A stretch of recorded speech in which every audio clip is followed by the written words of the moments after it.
काय शब्द नेमका वापरायचा, कारण घर चालवावं लागतं. म्हणून मिळेल त्या भावामध्ये व्यापाऱ्यांना त्याचं पीक विकावं लागतं. मग कापूस असेल, सोयाबीन असेल, काही असेल, आणि त्याच्यानंतर मग खरेदी केंद्र सुरू होतात. यावर्षी तर हाती पीकच लागलं नाही. संपूर्ण जमीन खरडून गेली, घरदारं वाहून गेली, वह्या पुस्तकं, गुरं ढोरं सगळं, म्हणजे काही असं राहिलंच नाही. मला असं वाटलं होतं की हे सरकार, ज्या सरकारने निवडणूक प्रचारामध्ये जाहीर केलं होतं, देवेंद्र फडणवीसांची क्लिप मी काल परवाकडे ऐकवली, की हे सरकार आल्यानंतर 7/12 कोरा करणार. आत्ताच ती वेळ आहे 7/12 कोरा करण्याची. पण आता दिसते ते वेगळंच काहीतरी आहे. ते मुहूर्त शोधत बसलेत. आता मधल्या काळामध्ये एक आंदोलन उभं झालं का केलं होतं देव जाणे, पण त्यांना आता जूनचा मुहूर्त दिलाय. आपण येता जाताना आता बघाल तर शेतकरी बिचारे असहाय्यपणाने त्यांच्या परत पुढच्या रब्बीच्या पिकाच्या हंगामाच्या कामाला लागलेले आहेत. मग आत्ता पंचनामे अजून झालेले नाहीत. आत्ता पंचनामे करायला जर का पथक गेलं, केंद्राचं पथक आलं कधी, गेलं कधी, कोणालाच कळलं नाही, तर काय रिपोर्ट देणार? कारण आता येताना आपण वळण इकडे घेण्याच्या आधीच बघितलं की शेतकरी त्याचं काम करतोय.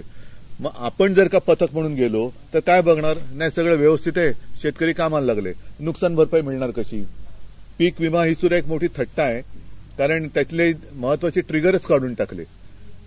आणि मी जे कागद सुद्धा दाखवले, कोणाला 6 रुपये, कोणाला 3 रुपये, कोणाला 2 रुपये, कोणाला 21 रुपये, म्हणजे नुकसान भरपाई तर दूर, कर्ज डोक्यावरती चढलंय. रब्बीचं कर्ज हे मिळणार की नाही मिळणार, त्याच्यासाठी परत गहाण काय टाकणार? खरडून गेलेली जमीन बँक गहाण म्हणून स्वीकारणार का? आणि आधीच ती गहाण जर टाकलेली असेल तर दुबार पेरण्यासारखी दुबार गहाण घेणार का? म्हणजे काय प्रश्नातून प्रश्न निर्माण होत आहेत. म्हणून मी ज्या वेळेला त्यांनी जूनचा मुहूर्त काढला तेव्हाच 2-3 प्रश्न विचारले होते की जूनमध्ये जर तुम्ही कर्जमुक्ती करणार असाल तर तोपर्यंत हप्ते फेडायचे की नाही फेडायचे, नवीन कर्ज मिळणार की नाही, नवीन मिळालेले कर्ज सुद्धा फेडायचं की नाही फेडायचं. कारण एका बाजूला मुख्यमंत्री सांगतात जूनमध्ये कर्जमुक्ती करणार, तर दुसऱ्या बाजूला अर्थमंत्री बोलतायत की नियमितपणाने कर्जाची तुम्हाला सगळंच फुकट पाहिजे का? तुम्ही कर्जाचे हप्ते नियमित फेडा. म्हणजे नक्की काय करायचं शेतकऱ्यांनी हे कळण्याचं झालेलं आहे. आणि जे पॅकेज जाहीर केलं, मोठं आकर्षक शब्दांमध्ये मुख्यमंत्र्यांनी पॅकेज जाहीर केलं, 31,000 साधारणतः 800 कोटीचं, आणि घोषणा करताना सांगितलं की इतिहासातलं सगळ्यात मोठं पॅकेज. हे इतिहासातली सगळ्यात मोठी थाप आहे. कारण तुम्ही साक्ष आहात, तुमच्या कॅमेऱ्याने सगळं टिपलेलं आहे. कसे शेतकरी व्यथा मांडतायत, कशा महिला आहेत, कसे आजोबा बोलतायत, कसे इतर तरुण बोलतायत, हे सगळं तुम्ही तुमच्या माध्यमातून जनतेसमोर आणलं. म्हणून मी पहिल्या प्रथम तुम्हाला सुद्धा धन्यवाद देतोय. ही वस्तुस्थिती आहे. हेच तर सांगण्याचा माझा हा प्रयत्न होता. मी काही इथे भाषण करण्यासाठी किंवा सभा घ्यायला आलो नाही. म्हणजे सरकार जे बोलतंय ते आणि जमिनीवरची वस्तुस्थिती, शेतकऱ्यांच्या व्यथा ह्या जनतेसमोर आणायला आणि सरकारचं ढोंग वेशीवर टांगायला मी हा जो काही संवाद दौरा केला तो आता 2 माझ्या बैठका राहिल्या, पण हा 4 दिवस मी त्याच्यासाठी केला. हे सगळं पाहिल्यानंतर माझ्या मनात ज्या गोष्टी आल्या ते मी बोलत आलेलो आहे. 2 गोष्टी मी शेतकऱ्यांनी सांगितल्या. पंचनामे झालेले नाहीत. म्हणजे आपले खासदार संजय जाधव त्यांच्या इकडे तर एका तहसीलदाराने सांगितलं की तुम्ही मुख्यमंत्र्यांकडे जा.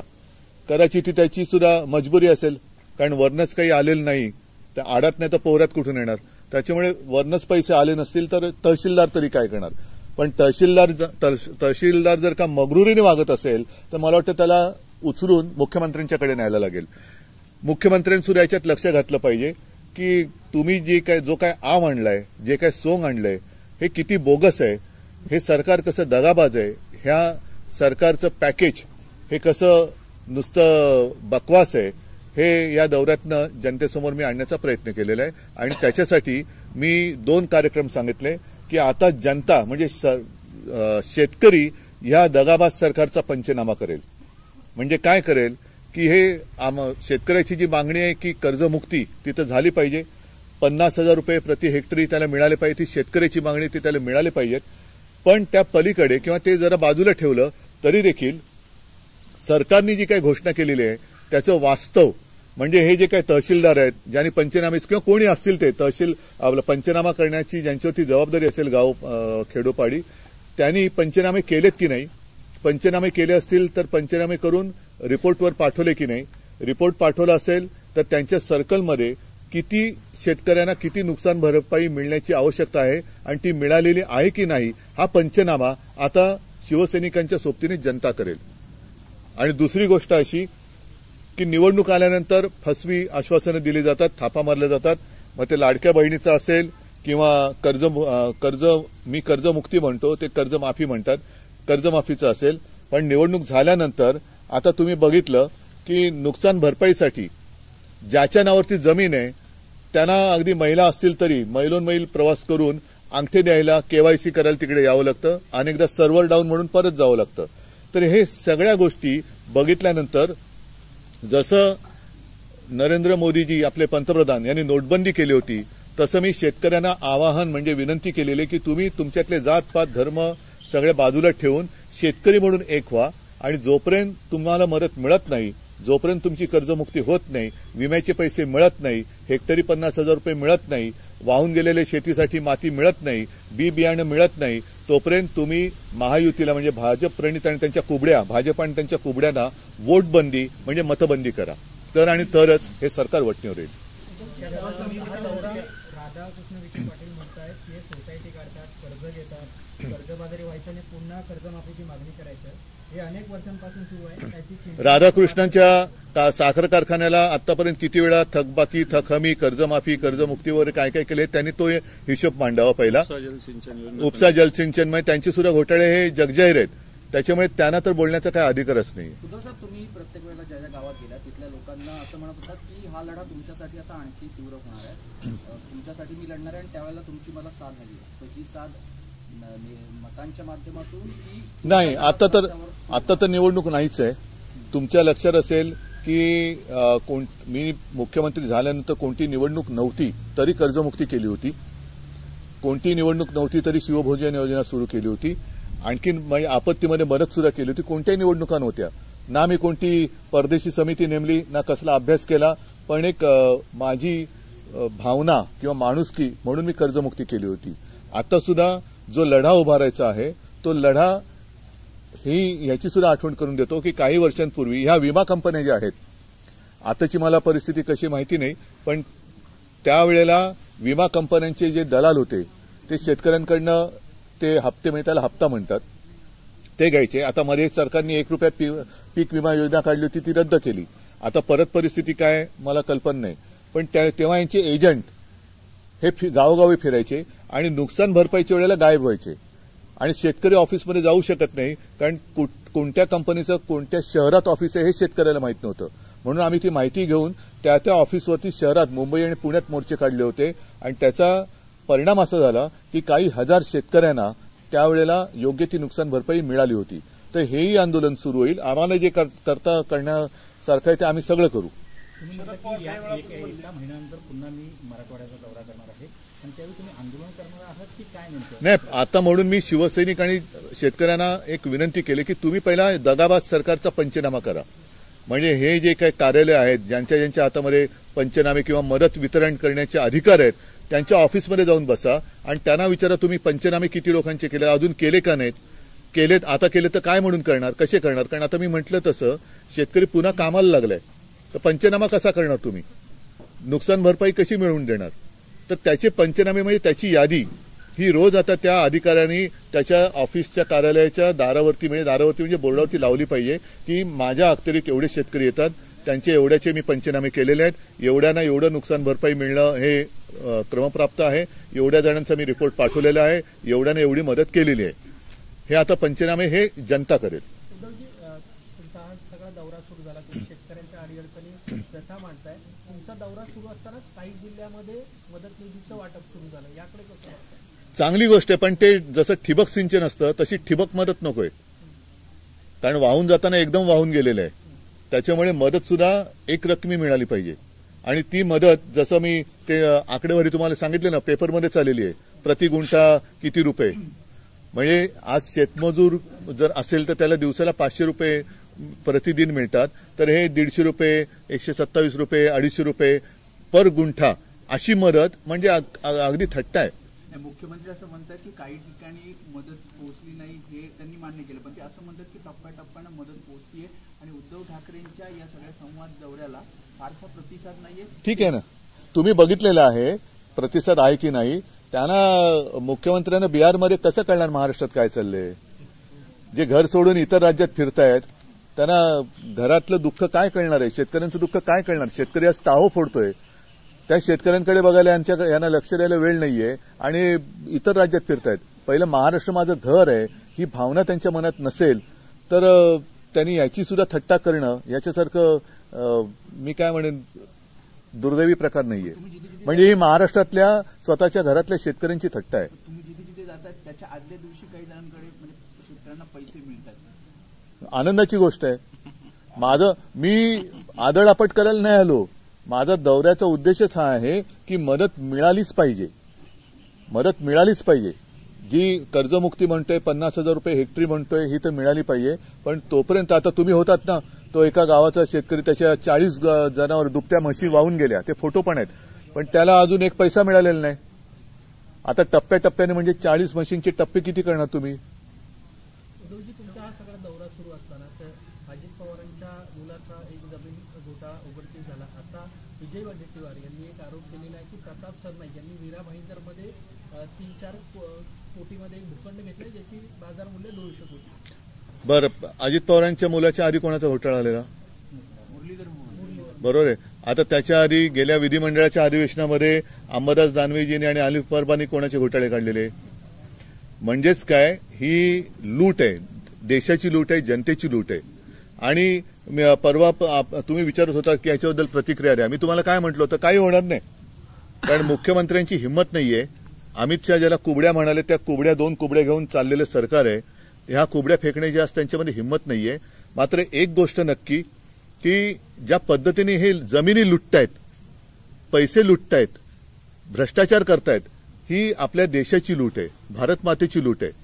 आणि दुर्दैवाने असं आहे की यावर्षी वंदे मातरमला 150 वर्ष झाली. एक जमाना असा होता की भाजपवाले बेंबीच्या देठापासून ओरडून म्हणायचे इस देश में रहना होगा तो वंदे मातरम कहना होगा. मग मी त्यांना सांगू इच्छितो की या देशाला लुटणारा, भारत मातेला लुटणाऱ्यांना वंदे मातरम म्हणण्याचा अधिकार नाही. तुम्ही भारत मातेला लुटताय, भारत मातेला लुटताय आणि वरती वंदे मातरम म्हणताय.